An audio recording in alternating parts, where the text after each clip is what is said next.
women about what it is, girls about what it is to be a woman. The first one, it is taught with culturally right away, and it's got something to do with this Prince Charming myth. You know? Somehow, if I'm just pretty or polite enough or cute enough, if I'm just nice, somehow there's going to be this Prince Charming that will come along and rescue me, as if I'm not strong enough to be able to do these things that stand for myself. But that is underneath. The second one is so direct that every woman is affected by this.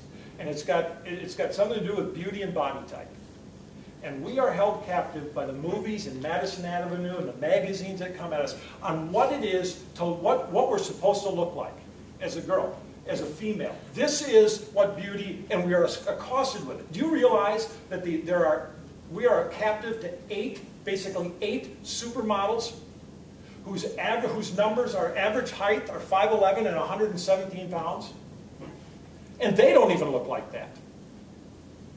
The kind of airbrushing that has to happen and the dieting that they have to do to conform to this cultural idea of beauty, and the eating disorders, and every girl, and the dieting that starts, not the eating healthy, but the dieting that starts in 10 and 11 and 12-year-olds, because we are now taught to view our body from the outside in instead of the inside out, what it can do for me instead of what it looks like.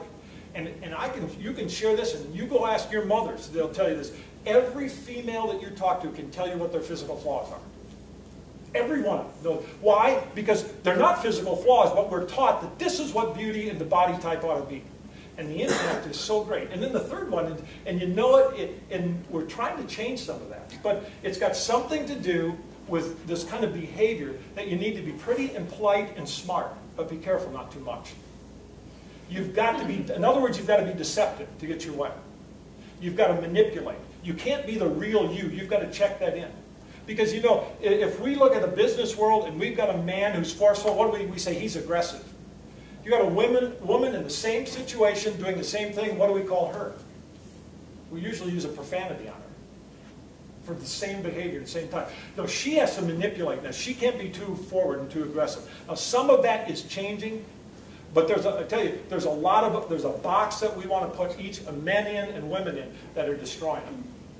And those are the lies. And when you have those kinds of lies, you have this low-grade sense of anger that comes through. And trust me, anything that you do with anger can be done better without it.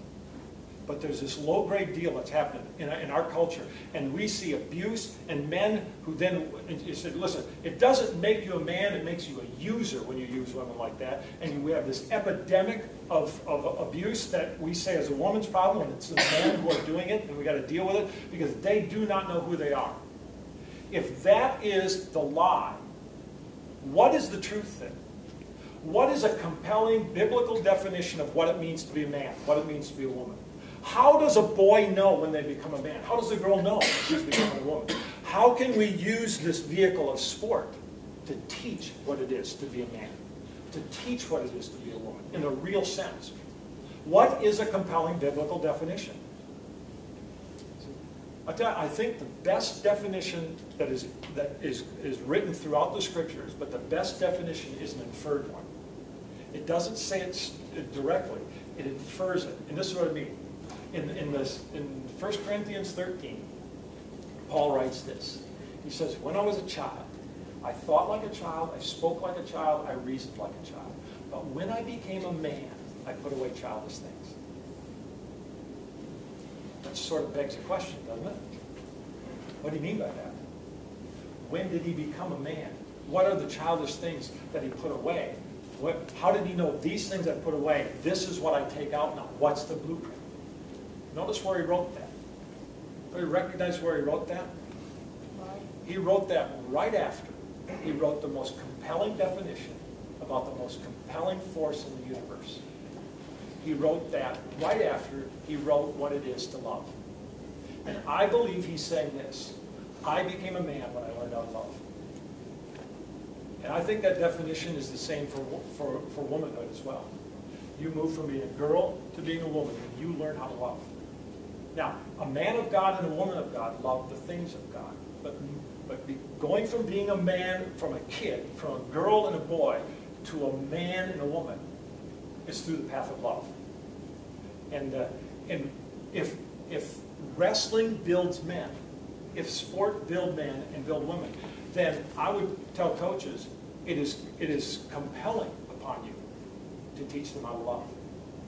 And you know what the pushback is you get just about every time for that?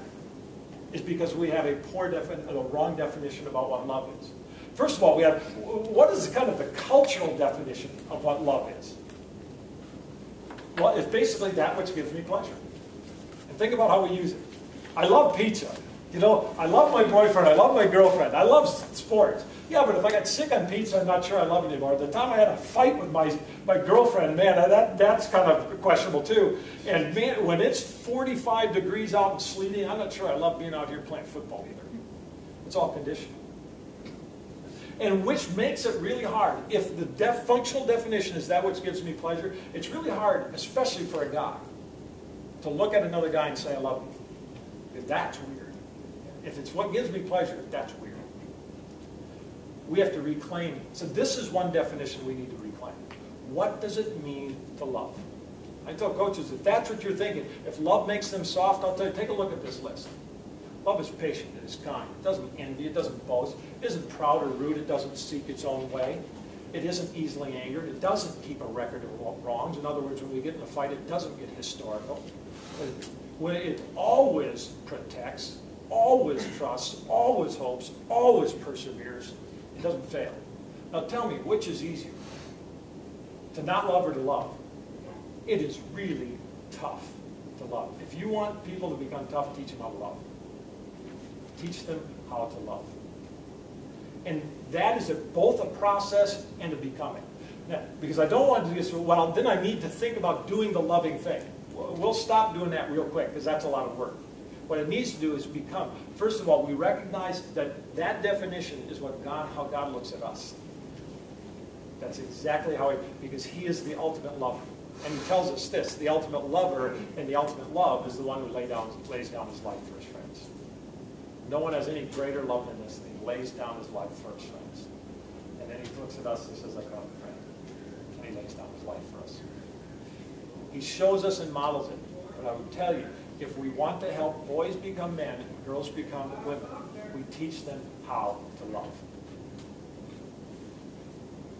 One of the things, when I talk to the football team that I work with and some of the basketball team, a couple of the girls teams that I'm privileged to just kind of share with, there are 8 attributes that I talk to them about, and they're all included in the 9 that you've got listed here as well, as representative.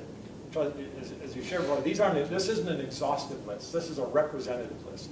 We talked about what it is to love. And if I love my team and I love my sport, then love protects.